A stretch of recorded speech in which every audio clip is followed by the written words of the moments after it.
Ассалаумағалейкум, қазақтың қалың жұрты. Сіздерді мынау елімізге келген қасиетті ай, Рамазан айымен шын жүректен құттықтаймыз. Менің қасымда қазақтың көрнекті суретшісі, осы бізді қазақ өнерін шетелге, сурет өнерін шетелге дәріптеп жүрген менің досым Ерболат Төлепбай келіп отырмыз. Ал енді сіздерді мынау бүгін осы тікелей эфирде отырып, осы мынау елімізге келіп жатқан кішкене қиындықтан, үйде отырып қалып жатқан жағдайдан біздің жаратқан иеміз сақтасын. Осы Рамазан айында елімізге береке, бірлік, қуаныш әкелсін, еліміз дамысын, ұлттық өнеріміз, ұлттық қасиеттеріміз одан әрі өз жалғасын таба берсін. Сіздерге мынау осы мүмкіндікті пайдаланып, мен осы мәдениет министрлігіне, Қазақ телекомға, осындай ұйымдастырып атқан жігіттерге, мамандарға үлкен алғысымызды айтамыз. Өйткені біздің өнердің мақсаты халыққа қызмет істеу. Сол жағдайдан біз келіп отырмыз. Мен енді Ерекең қазір суреттермен таныстырады, өзінің осы ең үздік туындылармен арасында танысып отырамыз. Мен күйімді шертіп отырам. Барлығы сіздер үшін, осы біздің қазақ халқы үшін сіздерге қызмет істейміз бүгін. Ал енді мынау күй өнері туралы кішкене айтып өтейін. Күй өнері біздің осы Ереке бұрыннан келе жатқан өнер ғой енді. Өзіңіз білесіз. Иә, біздің тарихымызда ең көне өнердің бірі. Ең көне өнер. Осы тіпті мен ойлаймын, қазақ болмай тұрғанда да күй болған екен. Өйткені тарихтың деректері солай. Мынау Қорқыт бабаны осы 40-тан астам ұлт біздің бабамыз дейді Қорқытты. Ол 8-ші ғасырдың басында, 9-ші ғасырдың басында. Бірақ сол 40 ұлттың ішінде Қорқыттың күйін тартатын тек қазақ елі. Бізде ғана сақталған. Осыдан ақ біздің күй өнері қазақ үшін сондай қасиетті өнер деп саналады. Мынау өздеріңіз білесіздер, ЮНЕСКО осы күй өнерін осы адамзаттың материалдық емес құндылығы деп қабылдады. Осы 2013 жылы күй өнерін. Сондықтан біз күйді әрқашан дәріптейміз. Қазір енді елімізде әсіресе жастар күй өнерін сондай жақсы қызығып келе жатыр. Күй өнері біздің ұлттық болмысымызды, бүткіл тарихымызды, жан дүниемізді білдіретін болғандықтан кейін оның насихаты да бұрынғыдай емес, қазір жақсы жолға қойылып келе жатыр, иншалла. Мен соған қуанамын. Мынау біздің Құрманғазы атындағы Қазақ ұлттық консерваториясында біз осы күйден дәріс береміз, жастарға үйретеміз. Сонда мен қуанатыным, жастардың осы домбырашы болам деп таласып, күйші болам деп бізге сондай бір ықыласпен келіп жатқаны өте сондай бір біздің болашағымызды, күйдің болашағын, алдағы уақытта ұлттық өнердің сондай бір жақсы дамитынына сенім білдіреді. Ал енді мен сіздерге Ереке ұлықсат болса, мен бір күймен бастайын. Өзіңіз... Өте дұрыс. Біздің қазір осындай қиын кезең заманында сіздің көне өнер, жаңа айттық қой, біздің домбыраның үні, бұл өте сондай бір тарихи, ұзаққа созылатын бір үн секілді. Сондықтан сіздің күйіңізді тартып, еліміздің еңсесін көтеріп, бүкіл адамзатқа келген бір тілсіз жау болды. Сондықтан халыққа, елге, осы тыңдап отқан біздің көрермендерге, халқымызға осындай үлкен сенім білдіреміз. Өмірімізде, тарихымызда не болмаған, не бір қиыншылықтар болды. Сондықтан бұл да, Құдай қаласа, тез өтіп кетеді, бәрі жақсы болады. Ешқандай не қылмаңыздар. Біз сіздердің мынау келіп отқан себебімізде жан-жақты өнеріміз, мысалы күй өнері, сурет өнері болса да, міне ақылдасып, еңселеріңізді көтерейік. Елге деген сенімдеріңізді арттырып, келешегімізге деген сеніміміз, бала-шағамызды дұрыстап, асырап, оларға да сенімді жандай рухани байлықтың әсерін қалай екендігін көрсетіп, баяғыда заманда Ұлы Отан соғысында да қатты шайқас болып жатқанда да кино түсіріліп жатты, ән айтылып жатты. Сондықтан өте дұрыс. Сізді мына өзіңіз жақсылап бастап, бізді күй өнерінің қанша дәрежеде екендігін көрсетіңіз. Біздің алдымызда Біләл Ысқақ деген бұл үлкен біздің күй өнеріндегі үлкен орны бар азамат. Сондықтан мұқият сіздің жақсы күйлеріңізді тыңдағымыз келіп отыр. Рахмет, Ереке, рахмет. Енді осы домбыраға сөз берейік. Домбыра қазақтың жаны, қаны, домбыра қазақтың жан серігі. Бүткіл тарихымыз, бүткіл жазылмай кеткен тарихымыз домбырада жазылып қалған. Сіздер білесіздер ме, осы домбырада, домбыраның бір өзінде 7000 күй сақталған. Бұндай ұлт жоқ, бұндай дүниесінде аспап жоқ десем де артық айтпаймын. Сондықтан енді домбыраға берейін. Мен бірінші сүгірден бастайын деп тұрмын. Сүгір мынау біздің Ерекең туған өңірде, Ерекеңнің осы жан дүниесіне жақын болғандықтан, Ерекеңнің бір сүгір туралы бір үлкен полотнасы бар.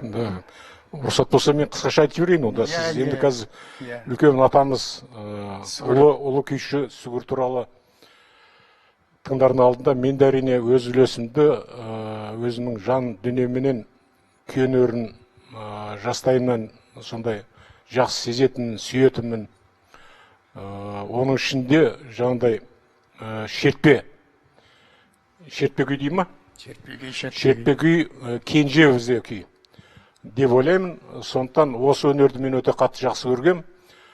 Соның аталарының бірі сүгір болып саналады. Сүгір туралы мен үлкен картина жазғам, сіз білесіз.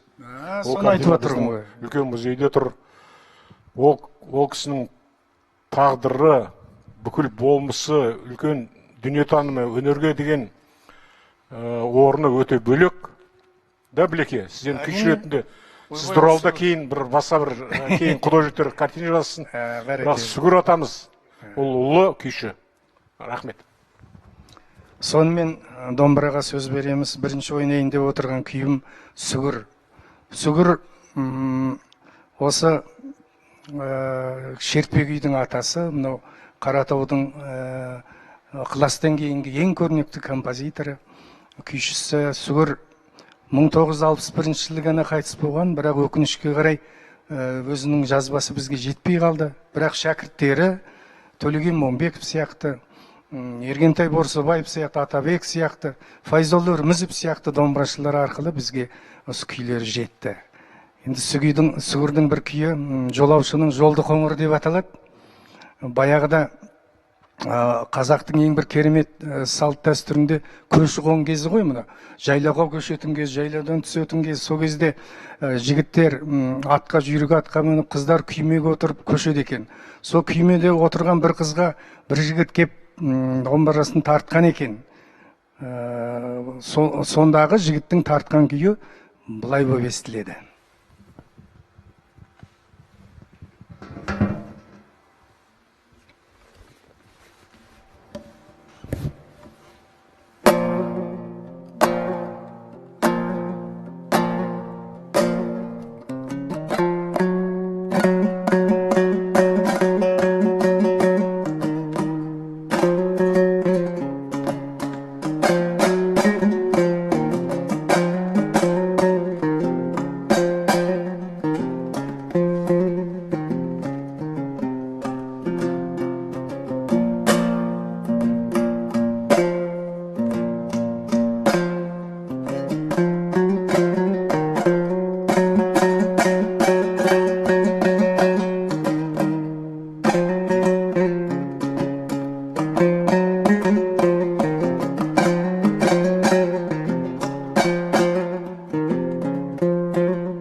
деген екен жігіт. менің бір ескенім сүгір атамыз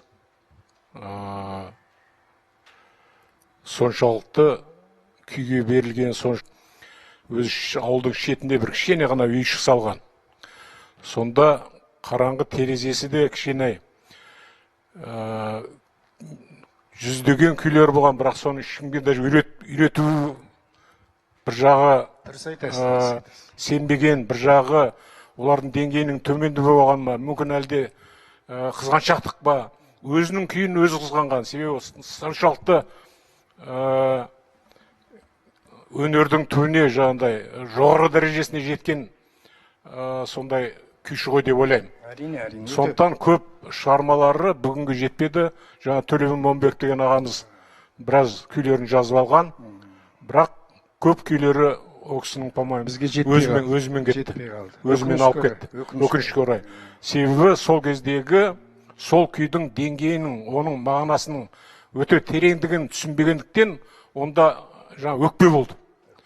Неге ол жаңағыдай оқушыларына көп өтті? Себебі ол өкпе жалғыздық, соны сондай жерге алып барып бүкіл өмірінде өзінің құрбан етті.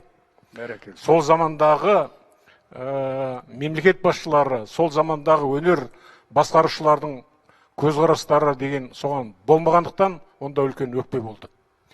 Өте дәл айттыңыз. Маман болмасаңыз да сыртын бәрін айтып кеттіңіз. Ал енді мынау жаңағы күй, жолаушының жолды қоңыры жігіттің тартқаны ғой. Сонда жігітім, күймеде отырған қыз, жігітім, ана домбыраңды бере тұршы, тіпті зарлатып жібердің ғой.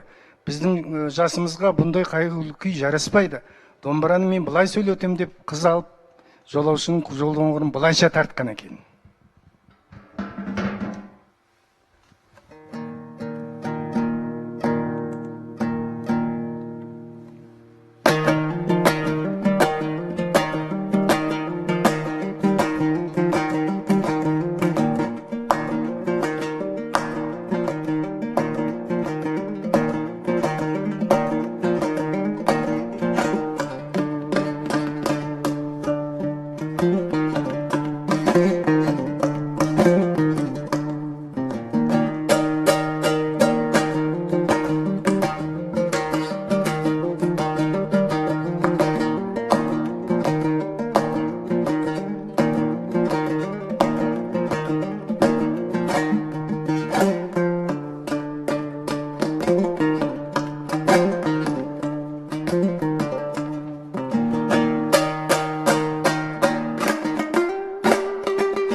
Рахмет.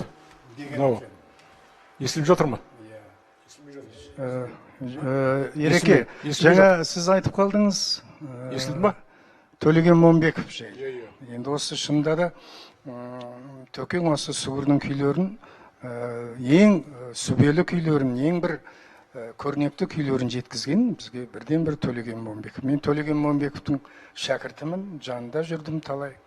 Осы көп жылдар өнерін зерттеп, оқулықтарын шығардым. Енді төкеңнің ең бір сүбелі күйі, ең бір халыққа кең тараған күйі, ол әрине салтанат күйі. Салтанат, мына сіздің картинаңызға қарап отырмын, осы бір сондай адамға бір басқаша нәзік сезім, бір арман жатқан, бір картинаның осы салтанатқа ұқсайтын бір сазы шығып тұрғандай әсер етіп отыр маған. Бұл салтанат күйі өте салтанатты күй емес, оны жүрген жерімізді айтып жүрміз. Бұл бір үлкен анау 5 қызы, бір ұлы мен әйелінен ерте айырылған Төлеген Момбеков осы балаларын өзі бағып қағып өсірген. Қыздың аты ма? Аты. Ана кішкентай қызы 3 жаста қалған Салтанат. Сол Салтанаты жылай береді екен. Апам айтам, апамның тамағын жейм, апам сағындым деп күнде жылайды екен. Бір күні сол ана Қайрат деген жалғыз ұлы Салтанатты жылатып қойса, Салтанат уанбай ұзақ жылапты. Содан алдын алып отырып, қарағым қайтеменді, апаң келілмайды, қайтеменді деп отырғанда құлағына бір саз келді дейді. Бұл енді төкеңнің өзінің айтуы. Сол мынау қазір мен ойнайын деп отырған күйім Төлеген Момбековтың күйі Салтанат. Бұлай сондай қыз баланың анасын жоқтаған сазы, ішінде қайтеменді деген сөздерді мұқият тыңдап отырған адам түсіне алады. Білеке, 1 секунд, менен рұқсат болса, жаңағы Сүгір атамыз туралы тағы бір сөз айтып кетейін. Әрине мен Сүгір ата, Сүгір күйші туралы үлкен картина жазғам. Ол тек қана Совет одағында емес, халықаралық шетелдерде көрмелерде болды. Қазір музейде тұр. Мен айтайын деген не? Мен жасаған, өзім жеке басымнан жасаған ол кісіге деген табыну, оны құрметтеу, оның үлкен ойшыл, үлкен сондай күрделі күйші екендігін көрсеткім келді. Ол аз, бірақ орны бізде осы рет келгенде мен бүгін мынау атақты күйшіменен бірге отырмын. Рет келгенде айтайын, біз Сүгір атамыздың творчествосын тағы да біз қайталауымыз керек, қарауымыз керек. И оның біздің Қазақстанда, қазақ мемлекеті, әрине ол Совет мемлекеті орынды кезінде өмір сүрді, и орынды өзінің бағасын алмады. Біз қазір соған қайтарына оралымыз керек. Осының атымен оның өнердегі деңгейін көрсететін заман келді ғой деп болды. Өте жақсы. Рахмет. Тыңдайтындарыңыз Төлеген Момбековтың күйі Салтанат. Мен осы күйді, Ереке, осы күйді ыңғай келіп отырғанда айтайын, осы Күй туралы айтқанда сіз таңғалдыңыз ғой дейміз. Керемет. Тіпті менен де артық айтып жібердіңіз. Сүгір туралы. Мына күйді мен осы мынау індетке тікелей келіп қарсы алып, сонымен алысып жүрген қазіргі заманымыздың батырлары деп айтуға болады. Ақ қалатты абзал жандарға да осы күйді арнаймын.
Білеке өмірде мынау өзінің ұстазынан шәкірті кем емес, жоғары жылжу мақсат қояды әр ұстаз.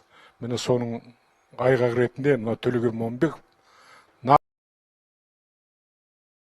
сүгірдің жоғары ұстатып, одан да арай жыртқан дұрыс айтасыз. күйші деп ойлаймын. Негізі сүгірді сүгір қылған Төлеген Момынбеков. Да. Ол кісі болмаса сүгірдің өз деңгейі болмайды. Жоқ болып кетуі мүмкін Жоқ еді. болып кетуі. Бірақ өте күрделі, өте маңызды, өте сондай үлкен күйші Төлеген Рахмет, Момынбеков. рахмет. Ал енді құрметті қалайық, мен кішкене күй шерттім енді. Ерекең өзінің осы Ерболат ағамыз мынау жастарға, мынау қазіргі қиын кезеңде үйде отырып қалған біздің жұртымызға өзінің бір ең көрнекті суреттерімен таныстырады. Енді мінекей қазір сөзді Ерекеңе берейін. Білеке мынау енді мына коронавирус деген бір кішкене ғана микроб, бір ғана, өте кішкене, көзге де көрінбейді. Көзге де көрінбейді. Оны бүкіл әлемді, әлемнің патшаларын тізе бүктірді. Дұрыс айтасыз. Неше сондай атомный бомба, анау-мынау бізде бар, несі бар, қолбасшылар бар. Бірақ қазір өздері қайда кеткенін білмей қалды. Бір кішкене ғана. Сондықтан бұл өте маңызды бір құбылыс болады ғой деп ойлаймын. Себебі бізге ой тастайды, келешегімізге біз басқаша қарайтын боламыз. Сондықтан мынау қиын қыстау кезінде сіз жаңа айтып кеттіңіз, біздің ақ қалатты қарындастарымыз, қыздарымыз, апаларымыз, ағаларымыз, бауырларымыз жүгіріп осындай біздің халқымыздың, еліміздің денсаулығын сақтап қалайық. Қолымыздан келгенше жаңағыдай аман есен орнына тұрғызайық деп жүргенде өте дұрыс айттыңыз. Мен оны ары қарай жалғастырамын. Онымен бірге жаңағы сақшылар бар бізде. Сақшылар. Біздің органда істеп жүрген жігіттер бар. Оларға да мың алғысымызды айтып отырмын. Әрине, шексіз. Бүгінгі біздің кешімізде осы айтып отқандарымызда осы оларды ойлап, осы біздің өнер адамдары арқылы көңілдерін, олардың рухтарын көтерейік деген оймен келдік. Негізгі мақсатымыз. Соның арасында жаңағыдай сурет арқылы да, сурет те бір күш беретін шығар мүмкін. Сурет те бір адамға ой тастап, үйде отырған мынау біздің бауырларымызға сурет туралы өнер қалай болады екен, оның мағынасы қалай болады екен деген сол себеппенен мен мұнда біраз картиналарымды студияға алып келіп отырмын. Мына картинаңызды сіз түсіндіріп отырыңыз, мен кішкене музыкаға салып. Өте дұрыс. Сізді қолдап отырамын. Өте дұрыс. Мынау алып келген картинаның аты «Жетінші аспан» деп аталады. Мен баяғыда бір француз достарым келіп, соны осы Алатаудың бөктерінде жоғары жақтар келгенге жетпей бір ущелье бар екен. Сол жерге достарымды алып барып, біраз күткенбіз. Ол жерде екі жиппен бардық. Рестораннан келген адамдар обслуживать етті. Судың жағасында жаңа музыка болды, не болды. Кешке қарай жиналып қайтар кезде қарасам, судың арғы бетінде бір кішкене қыр бар екен. Сол қырдың төбесінде жалғыз үй бар екен. Оны байқамаппыз. Оны байқағаным жағы сол қырдың төбесіндегі бір 12-13 жасар қыз, скакалка дейміз ғой мынау. Сонда секіріп... Шопанның қызы ғой. Секіріп жатыр, білмей, шопанның қызы ма, егірдің қызы ма, жалғыз. Жалғыз айдалада жалғыз үйдің жалғыз қызы. Енді соншалықты цивилизацияға жаңа келген шетелдіктерге қарап, олардың өміріне, біздің өмірімізге қарап, соншалықты жаңағында мүмкін басқа оның шығатын варианттары жоқ па? Мүмкін оның келешегін өзі жақсы біле ме, білмей ме, бірақ сонда үлкен арманға ұмтылған бір сәтті байқадым сол секіріп жатқан кезде. Содан соншалықты жаңағындай ауыр ой кетті де, сол кезден бастап осы секіріп жатқан 12-13 жасар қыз белгісіз кішкентай қарындасымыздың бейнесін бірнеше картина қылып салдым. Сол кезде өзіме сөз бергем. Айналайын, жалғыз алыста жүрген, осында армандап жүрген жалғыз қыз, сенің атың бүкіл дүниесіне қолың жетпесе де, мен картинам арқылы мен сені бүкіл дүниесіне танытам деген бір өзімше сондай мақсат қойып жасап жатқан картинаның бірі «Жетінші аспан». Сол қыздың бейнесі ғой деп ойлаймын.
Жұмыс қалыңдық деп аталады. Қалыңдық немесе келіншек. Бұл да жаңағы жетінші аспанның жалғасы ғой деп ойлаймын. Картинаны көрсетіңіздер. Жетінші аспанның жалғасы ғой деп ойлаймын. Бұл да мінекей адамзаттың тағдыры, қыздың тағдыры өзі ер жетіп, бой жеткеннен кейін өзінің қалауын талап, басқа бір елге, басқа бір жұртқа бүкіл өмірін, келешегін бәрін сол елге арнаған сәттегі оның ішкі дүниесі, ертеңі мен келешегі туралы сондай бір сәтте тұрған кез ғой деп ойлаймын. Ал домбыраны ары қарай жалғастыр.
Ал енді тағы да бір картина қазір көрсетеміз.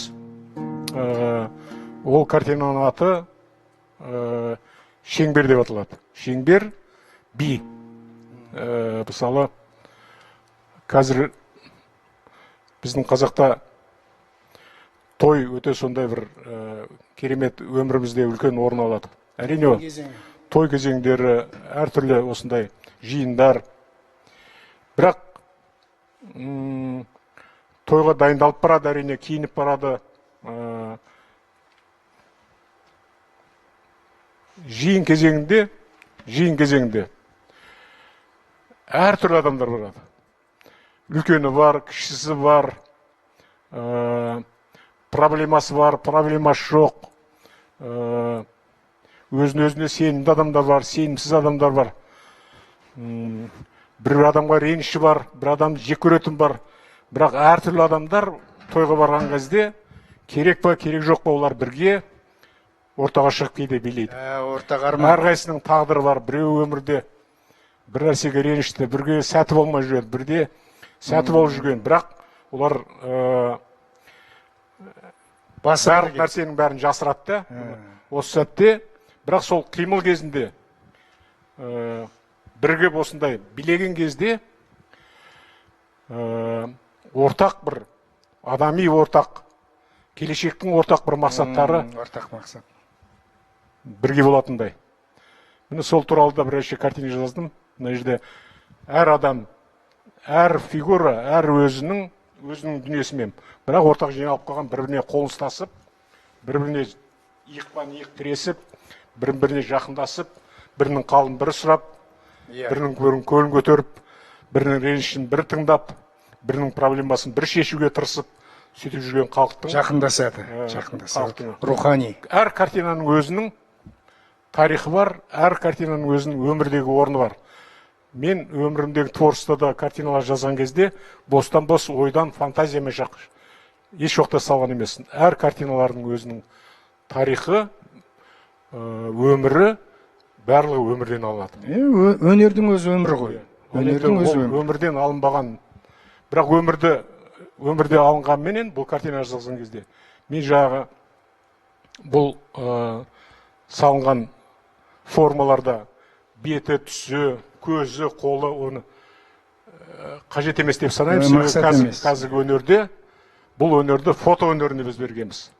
Егер сіз айтайын деп отқан әңгімеңіз түсінікті болатын болса, уже адам салып атқан кезде мұрны көрінсіз ақ, денесіз ақ, уже адамның қандай состояниеде тұрған суреттен көрініп тұрған болатын болса, ары қарай салудың қажеті жоқ. Егер сіз айтатын әңгімеңіз түсінікті болып тұратын болса, ол адамды мыжып, сені ол солдан әңгіменің соңына дейін тыңла деген мен барабар. Сондықтан бұл өнер, қазіргі современный искусство дейді, бұнда көп нәрсе жаңағыдай намекпен салынады да, сәл ғана түсінікті болса, ары қарай салудың қажеті жоқ. Ары қарай ол картинаны көрермен өзі бітіру керек. Өзінің көзімен ары қарай салу керек. Әркім өзі қабылдап, сондықтан мына более бітпей ұқсап тұрғанменен, бірақ шын мәнісінде оның энергетикасы, оның бүкіл жаңағыдай құбылыс жасап жатқан дүниелердің барлығы адамға ой тастау керек. Ой тастаған кезде картинада 100 адам көретін болса, 100 түрлі ойға келу керек. Егер 100 адамның барлығы картинаға қараған кезде бұрынғы картиналардай бір ойға келетін болса, бір мағыналы болатын болса, онда картинаның маңызы бұл современный искусство жоқ деп санаймыз. Әр адамға әр түрлі ой тастау керек. Әр адамға возможность беру керек ойлануға. Әр адамның өзінің өмірге деген көзқарасына итеретін өнер қазір современный искусствода, менің өнерімде осы мақсат қолданады. Ал енді өнердің салып жатқан бір қарағанда түсінікті болатын болса, ол өнерді мен ары қарай жалғастырмаймын. Сондықтан мынау жұмбақ дейді, таинственный құпиясы. Неғұрлым құпиялы болып, адамды ойға қалдыратын өнер болса, меніңше ол үлкен өнер ғой. Бәрекелді Ерек. Тек қана солай деп ойлаймын. Жақсы айттыңыз. Сізге бір сұрақ қойайын. Осы картинаны шетелдіктер қалай қабылдайды? Осы басқа, біздің елден басқа, сіз 40-тан астам елде көрмеге қатыстыңыз. Енді осы мәселені кішкене айтыңыз. Шетелдіктер жалпы өнердің құндылығына қарайды. Құндылық деген не? Жалпы өмірімізде біздің үйде, мемлекетімізде, қалада құндылық деген не өзі?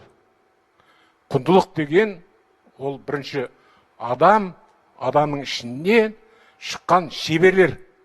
То есть адамзат, біз мысалы 5 миллион жылдан бері адамзат пайда болды ма, 3 миллион жыл бұрын болды ма, мен білмеймін енді, оны тарихшылар дәлел айтар. Бірақ осы уақытта келген кезде адамның мастерство дейді ғой, қолынан шыққан зат, шеберлігі, қолынан шыққан зат ең ол біздің құндылық болып саналады. Ол тек қана халықтың емес, мемлекеттің емес, бүкіл адамзаттың құндылығы болып саналады. Сондықтан біздің қазақтың қазіргі замандағы құндылық не деген сұрақ қоятын болса, кім не айтады?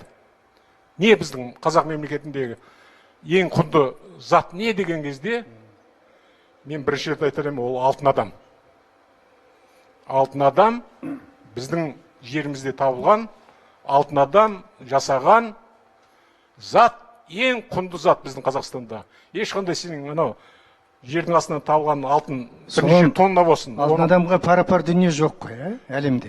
Жоқ, себебі ол біздің көне тарих, сонан кейін жасалған дүние, оны адам жасаған. Адамның ішінде кім жасаған? Шеберлігі. Оны шебер, художник жасаған сол кездегі. Міне сондықтан суреттің құндылығы, суреттің бағалы болуы, сурет өнерінің дүниежүзіндегі орнының жоғары болуы, себебі адамның затты біз ең жоғары бағалаймыз. Хайуан, басқаларға салыстырғанда. Әрине. Ал оның ішінде оның арасынан шыққан, миллиондардың арасынан шыққан құнды адамдар болады. Құнды зат жасайтын, зергер болады, мастерлер болады, былайша айтқанда, скульптура болсын, архитектура болсын, сурет өнер болсын. Сондықтан олар біріншіден халықты, шет мемлекеттер сіздің өнеріңіз арқылы халыққа баға береді. Егер сіздің қол шеберіңіз, домбыра шебер болсын, басқа салада өте шебер дәрежеде болатын болса, сіз Европаны мойындатасыз. Ал енді мен Европаны мойындаттым десем артық болмасын. Соған әкеліп тұрмын. 4-5 қазақ осы Европаны мойындатқан болса, соның бірісіз. біреуі мен деп айта аламын. Себебі Ол шындық. келесін көрсетейік. Ал енді келесі келгенде біраз мақтанып қоямын, бірақ шындықта да оқысын. Рахмет сізге. Мынау келесі картина келгенше мен бір күй ойнайын. Мынау енді мен қазір Қаратаудан кішкене арқаға қарай барайын деп тұрмын. Ереке, мынау осы күй өнерінде қазіргі заман күйлері бар. Қазіргі мынау осы сіздің мына суреттеріңіз сияқты осы заманның суреті күй өнерінде қалай көрініс тапқанын мен атап өтейін. Қазір ойнайтын күйім мынау менің ұстаздарымның бірі, арқа күйшілік мектебінің ең көрнекті орындаушысы Мағауия Хамзиннің күйі жайлау. Жайлау деген. Бұл енді осы қазіргі кезеңдегі күй туындыларының ең үздік шығармаларының бірі деп айта аламын. Жайлауды тыңдаңыз.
мінекей.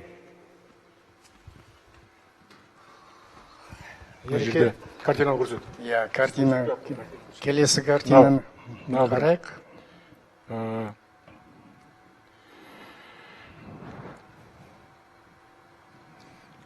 Бұл енді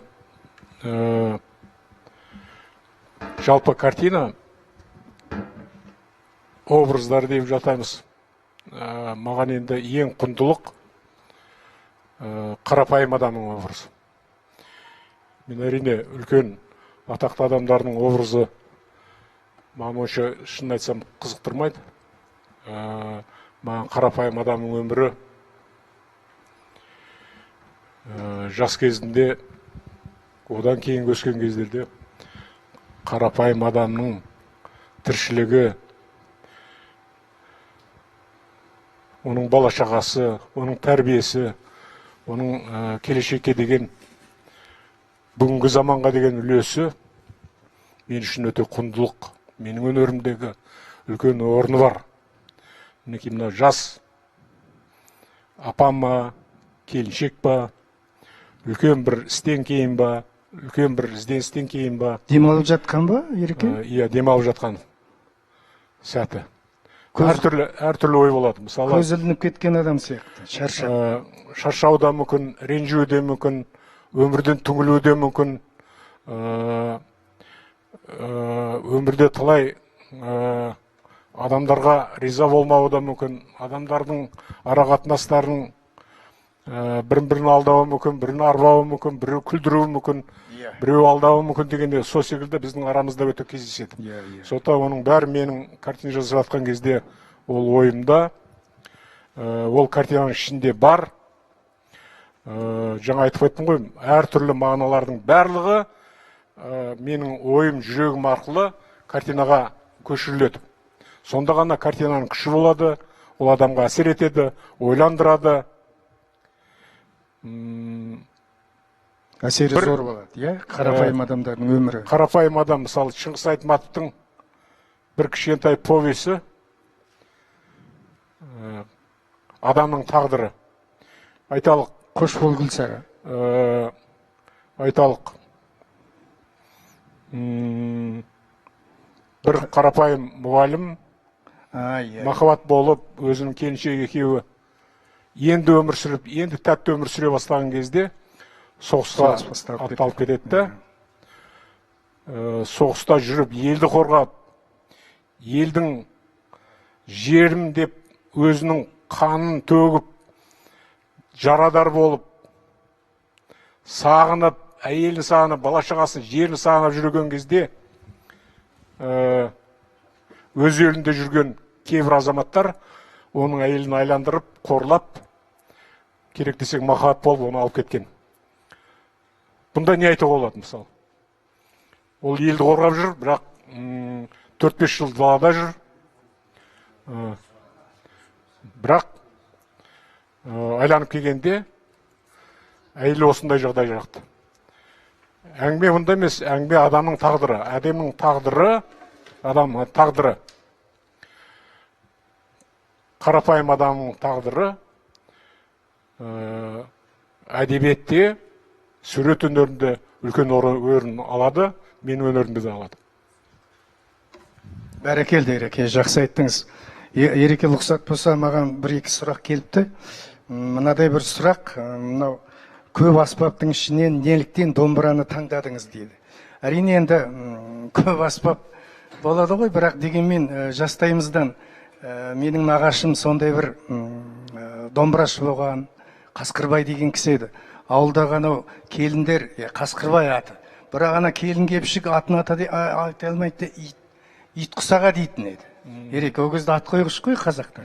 Ит құсаға келе жатыр деп, содан ана кісі өзі аңшы, өзі сері, өз домбырашы. Бірде ит құсаға келе жатыр дегенде, мен де жүгіріп ит ағамның домбырасын тыңдаймын. Ит ағамның домбырасын тыңдаймын дейді екен. Сөйтсе нағашым айтады екен, әй, мынау мені әбден қорлығып ана ауылдың итіне теңеді ау деп, осыған домбыра үйретпесем болмайды ау деп, мені домбыраға баулыған. Міне домбырадан осы ол кісі анау бүткіл Семей өңірінің әйгілі күйшілерімен бірге жүрген Қасқырбай атам, нағашы атам. Міне осылай таңдалды.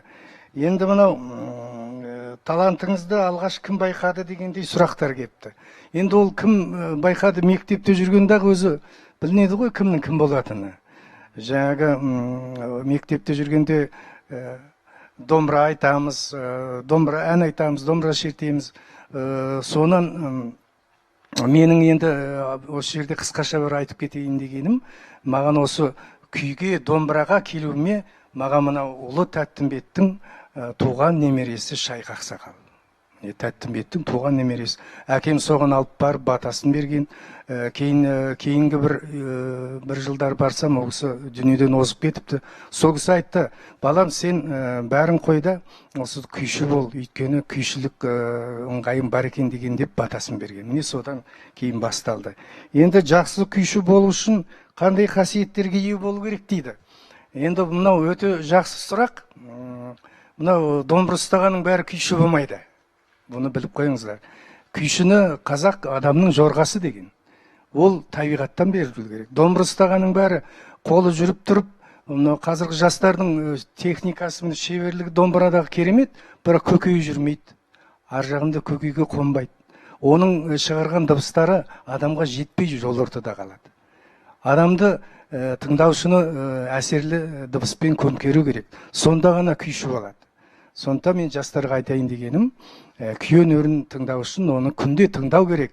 Мектепте болсын, жүрген жерінде болсын, күнделікті қолданыста күйді көп қолдану керек. Сонда ол қонатын жеріне қонады. Сұрақтарыңызға рахмет. Мен бір сұрақ қояйыншы. Рұқсат па? Әрине, екеуміз күнде кездесе бермейміз. Міне, Білеке, мен түсінбеймін осы домбыра ерте заманда шыққан. Қазақтың ұлттық аспабы болып саналатын домбыра. Неге осы, әрине ол домбыранда шығарған, домбыраның формасында шығарған, ол да бір қазақ қой. Одан кейін бірнеше жүздеген жылы, неге сондай бір ұлттық аспап, неге бізде жоқ, неге аз, неге ол біздің халықтың арасында таратылмаған, неге біздің домбыраның үнін тек қана қазақтар тартады домбыраны, неге біздің күйлерді тек қана Қазақстанда, неге басқа өзбектер, қырғыздар, тәжік, Европаны былай қойғанда. Біз осы мен неге дегенге өзім жауап беремін. Себебі біз әлі қазақтың бұл ұлттық өнерін орынды түрінде дәріптей алған жоқпыз. Оған әлі қолымыз жете алмай жатыр. Рет келсе, Алла қаласа, соған жеткізсін деп тілек білдіремін. Өзіңіз жауабын айттыңыз ғой. Дегенмен мына сұрағыңызға мен қосылып кетейін. Домбырадан бұрын қазаққа ең жақын аспап қылқобыз болған. Мына Қорқыттан бастап қылқобыз. Кейін Шоқанның кезінде, Шоқан өзінің үлкен ғалым ғой, еңбектерінде бүйтіп жазыпты.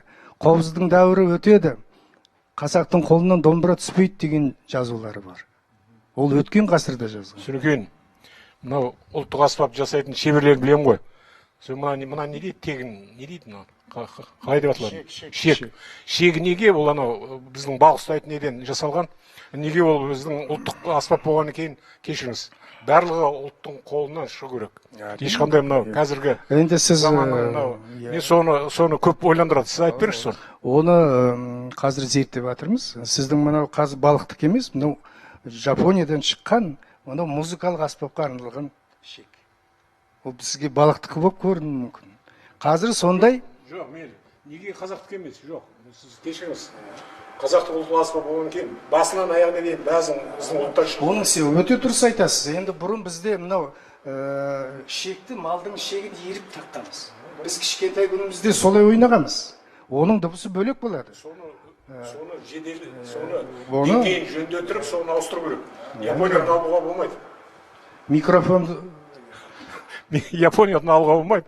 Но біздің қазақ сонда национальный болса болады. Арнаулы музыкалық фабрика. Немен келісесіз ба? Жоқ, ол сіздің ана балықтың шегімен ойнайды дегеніңізге кішкене намыстанып қалдым. Жоқ, енді соған ұқсас. Оны ұқсас болғанмен айтып тұрмын ғой, бұл шек. Енді мен бір күй ойнап жіберейінші. Иә.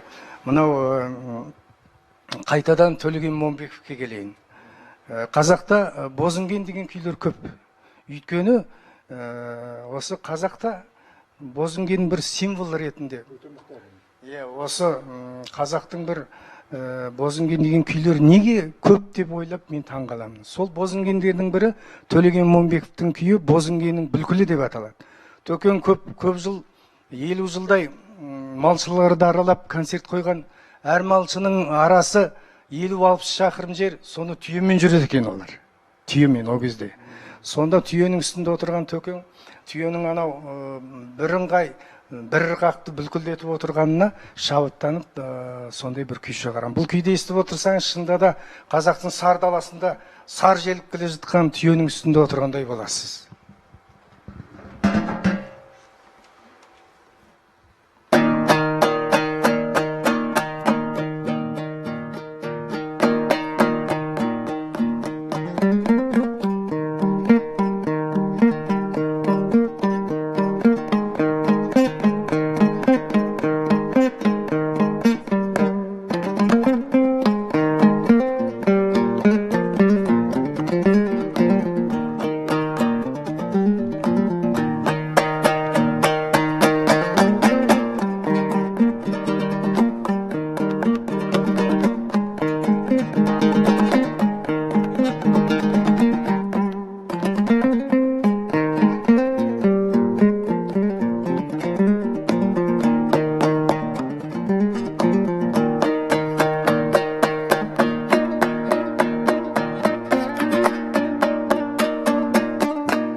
Керемет, Білеке, сіз осы күйді тағы да жайырақ тартыңызшы, мен мына картина туралы айтып берейін. Бозінгенді. Мынау қара ат деп аталады, қара ат. Қара ат. Бұл ат өзі қара, таудың шыңында, ең шыңына жетті, бірақ аттың үстінде таусылмайтын жүктер тұр. Бірінің үстіне бірі, бірінің үстіне бірі. Бір жүкте алса екінші жүк, үшінші жүк, төртінші жүк. Енді таусылды ғой деген кезде тағы бір жүк шығады. Бірақ ат ол нағыз жігіт болу керек, ол ешқандай берілмейді. Қанша қиыншылық болса, қанша ауыртпашылық болса, ол төзу керек. Себебі ол қазақ, ол азамат. Міне, тағдыр адам басына, тағдырымызды, түскен ауыртпашылықты көтере білуіміз керек. Сыр білдірмеуіміз керек. Осы қара ат. Бұның бірінші нұсқасы үлкен, менің өлген досым бар, соның үйінде екінші вариантын жазу үстінде, әлі жұмыс біткен жоқ. Тау шыңының үстіндегі қара ат деп аталады.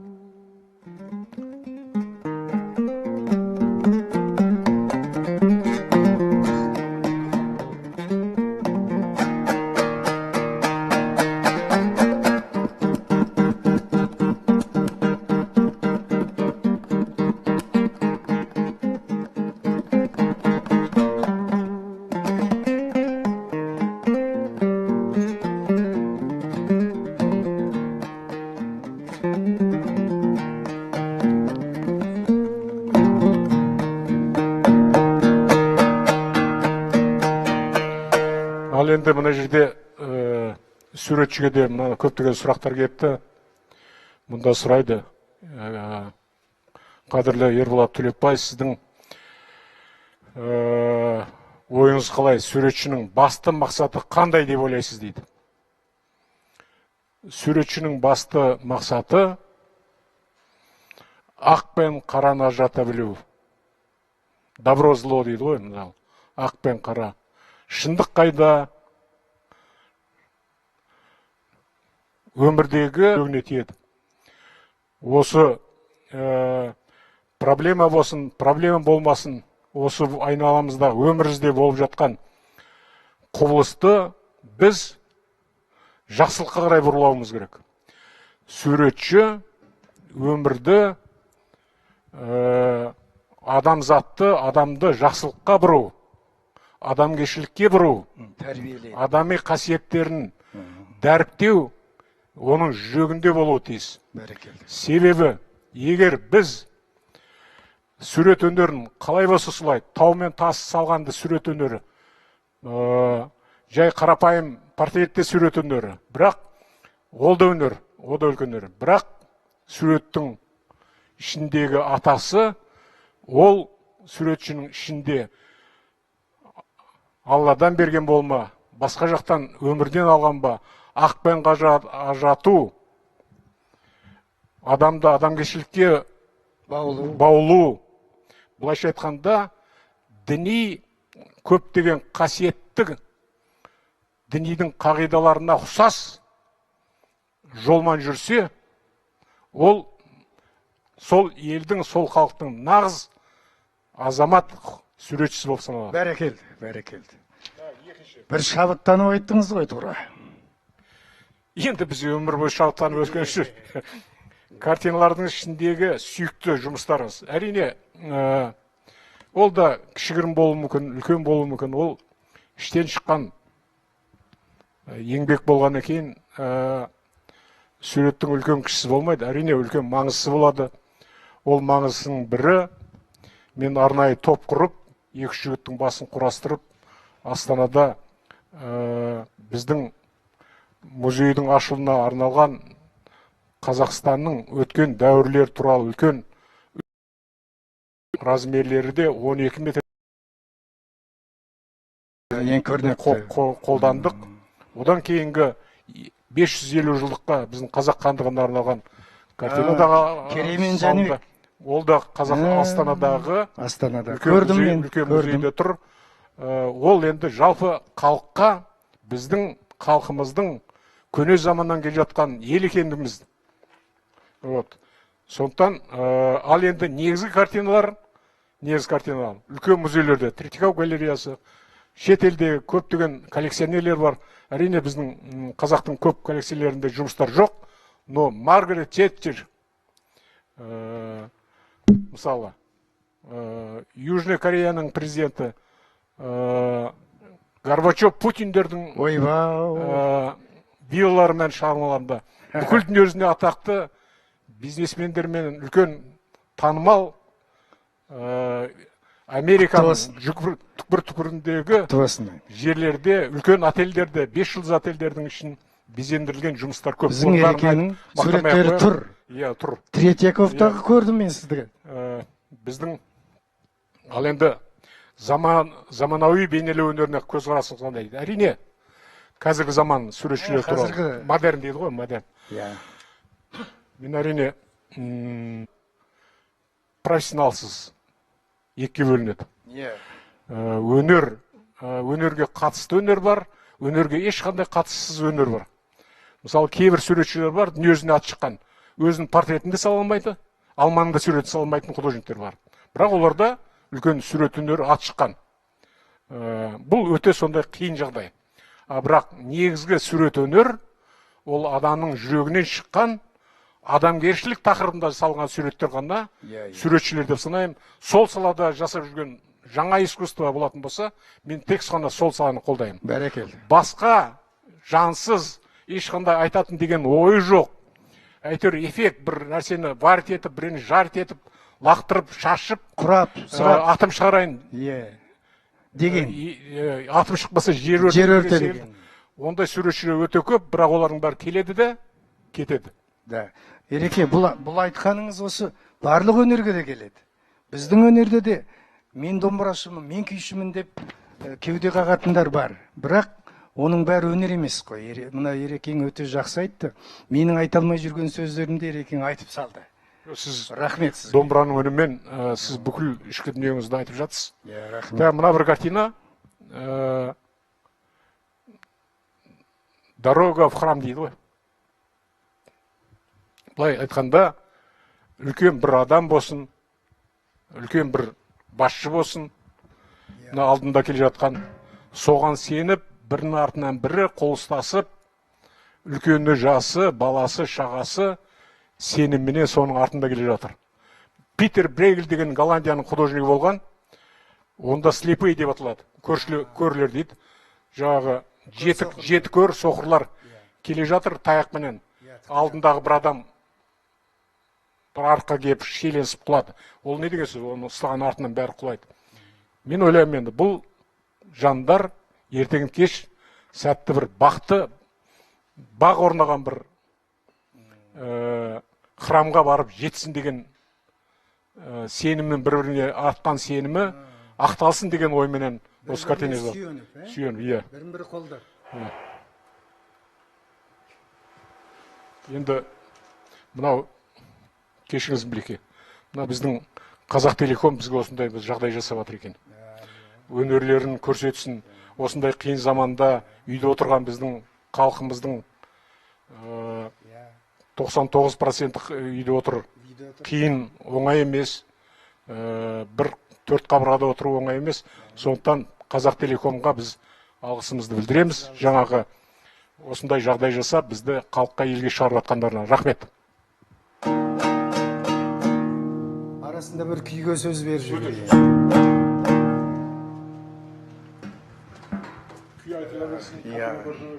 Иә, мынау қайтадан сүгірге келейін, Ереке. Өйткені сіз сүгірге жақынсыз. Осы сіздің шығармашылығыңыздың өзі сондай бір қазіргі заманға дөп келетін сүгірге жақын. Сүгір біздің замандасымыз ғой, кеше 61-ші жылғы. Сондықтан заманның құрбаны. Енді сүгірдің күйі шалқыма. Бұл күй өнерінде де шалқыма көп кездеседі. Бұл үлкен бір жанр. Осы көрнекті күйшілердің бәрі шалқыма жанрына өзіндік үлесін қосқан. Сүгірдің шалқымасы солардың ішіндегі ең көрнектісі. Шалқымада адамның бір шалқып өткен емес, ол сол шалқи бермей, өмірдің мән мағынасын ойлан дегендей арасында бір үлкен көңіренген дыбыстар да бар.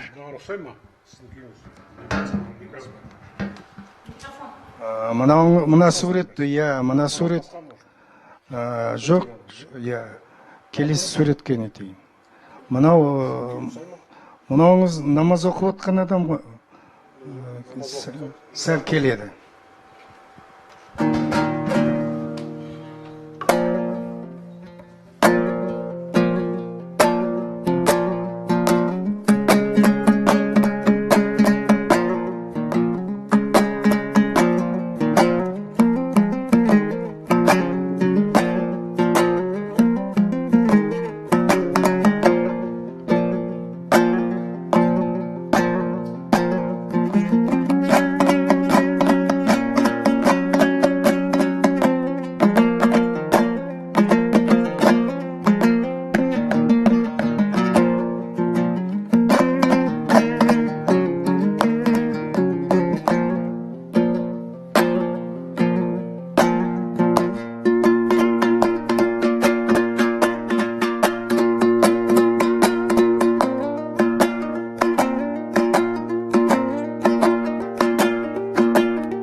өте керемет. Мынау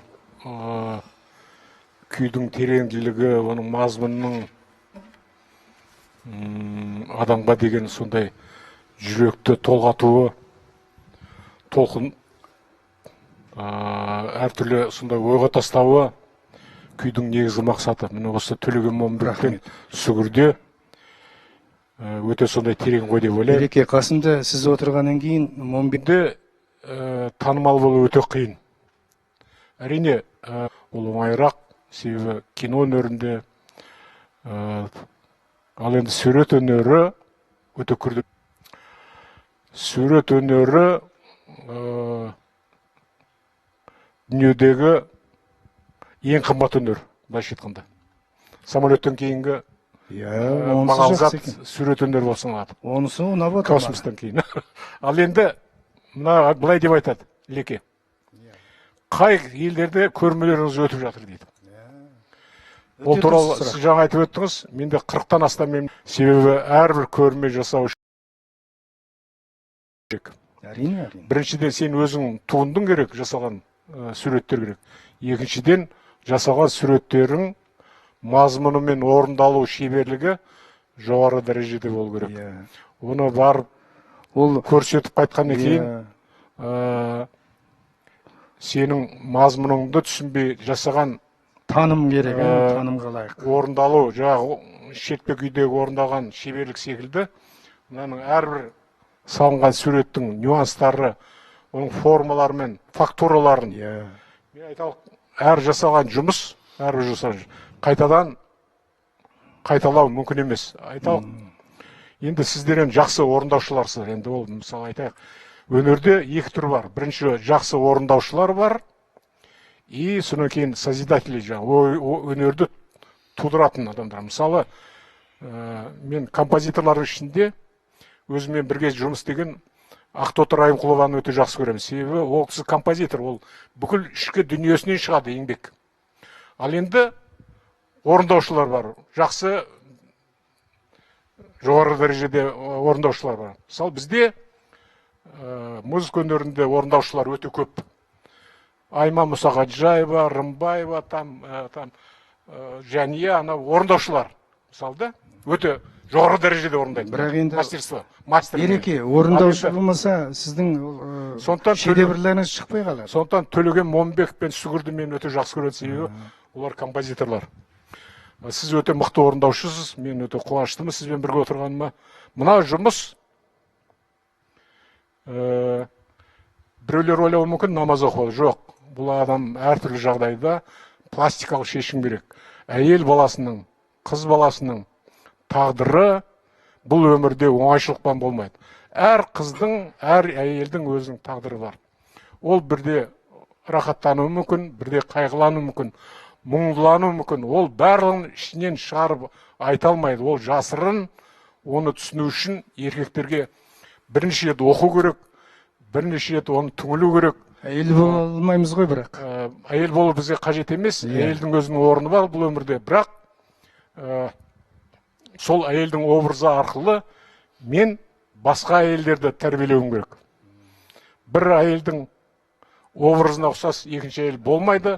Әр әйелдің өзінің орны басқа, әр қыздың орны басқа. Бұл жерде тек әйел образы емес, жалпы адамның бас июі, кешірім сұрауы, өткен кеткен мәселеге өзіне есеп беріп, алдыда жақсы ниеттер қою.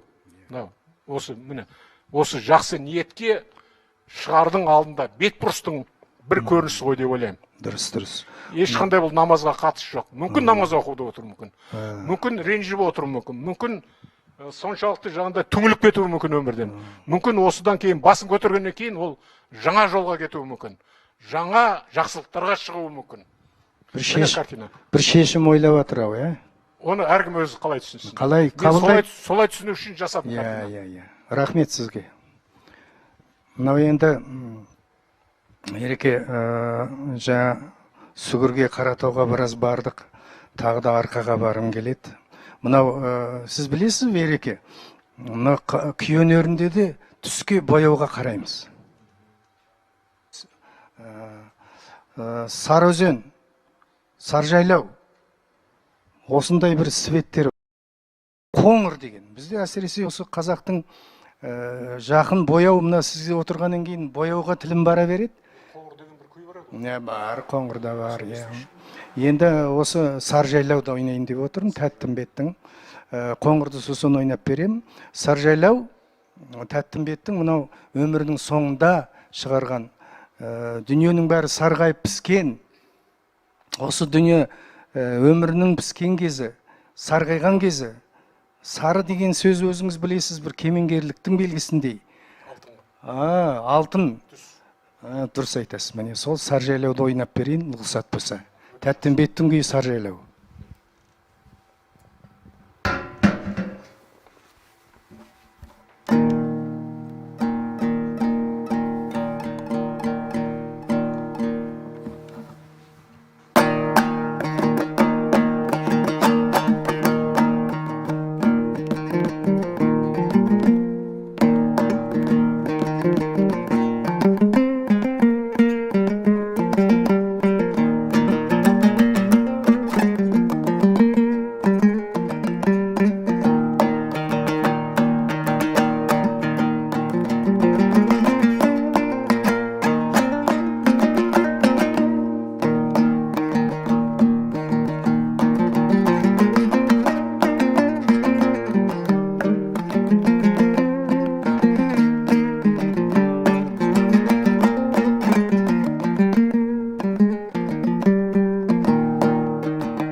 Рахмет. Мынау өнердің құндылығы туралы тағы да мен бір-екі ауыз сөз айтқым келеді. Өнер неге құнды? Әрине,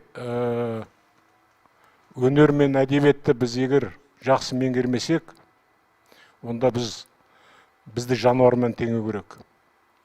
Өнер әдебиет бізді, өзімізді, кім екенімізді, жүрегімізде не бар, біз қандай жолмен жүрміз, арақатынасы қандай екенге есеп бергізетін, есеп бергізге итеретін бір құдіретті күштер.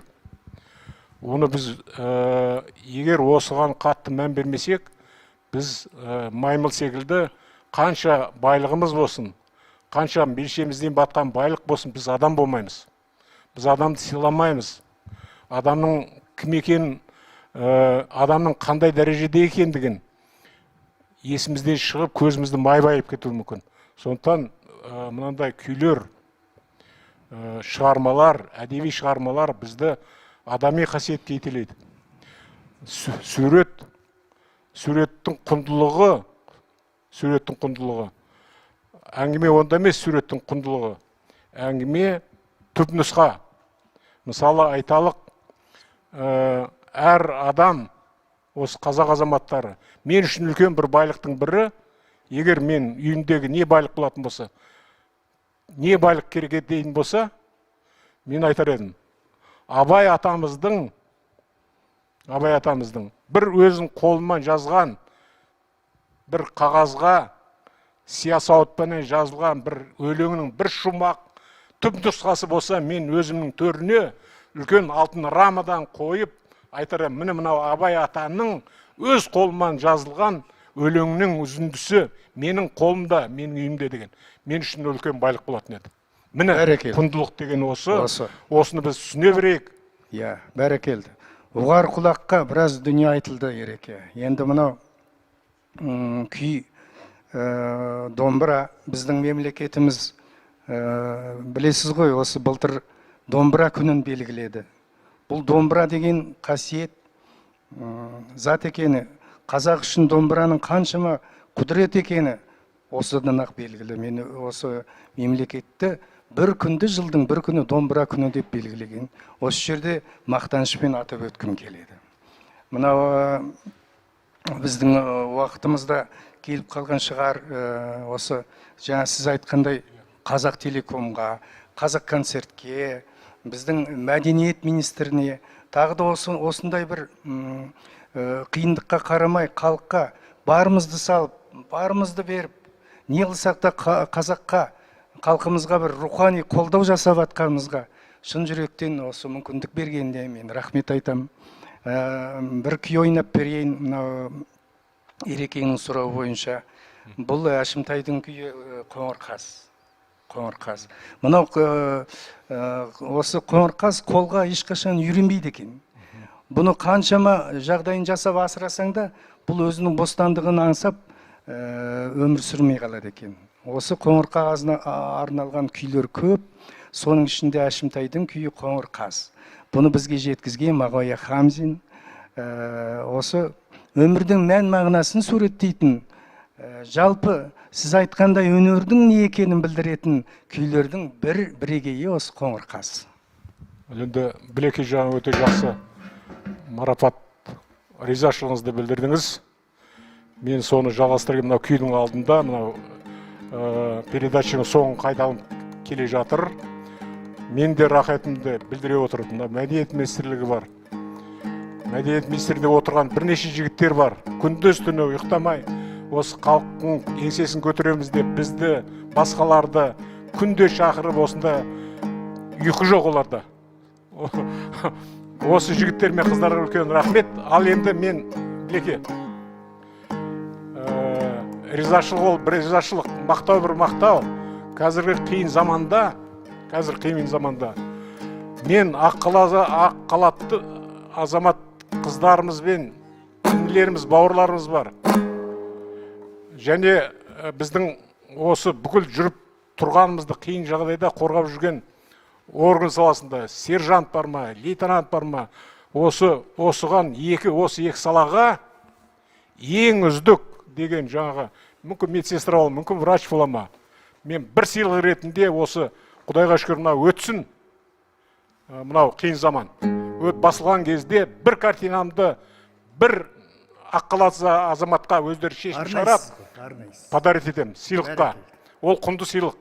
Екінші сыйлық, органдағы жүрген бұл тәртіп сақшылары, біздің осындай қиын жағдайда күндіз-түні ұйықтамай жүрген жігіттерге арнап бір картина, екі картина сыйлыққа ұсынамын. Бәрекелді. Оны ең соңында біткеннен кейін осы менің өзім семьям атынан, өзім атынан, өнер сүйгіш аттарынан менің құнды зат ретінде олар түсінсін, осындай жігіттер бар бізді бағалайтын деген мемлекеттің сыйлығы ол бір басқа, менің жеке сыйлығым бір басқа. Осыны атап өткім келеді. Рахмет. Бәрекелді.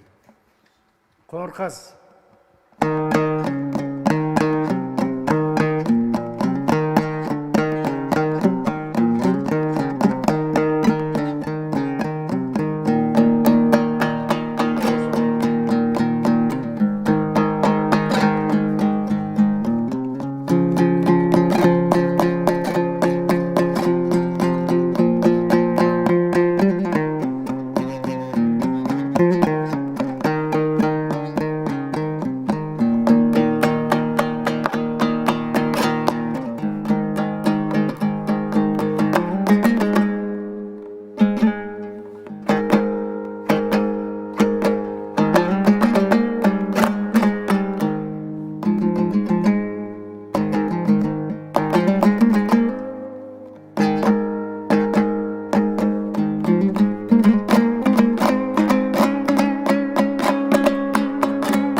деп қоңырқыз ұшып кеткен екен. Ал рахмет бүгінгі кешкі ұйымдастырушыларға, тағы да рахмет, жақсылықта келейік. Мынау басымызға түскен ауыртпашылық ертерек кетеді, біз толық сенеміз. Не қиыншылықты көрмедік. Қазақ мың өліп мың тірілген қазақ. Бәрі артта болады. Жақсылықта Біз кездесейік. жақсылық күндері кездесейік.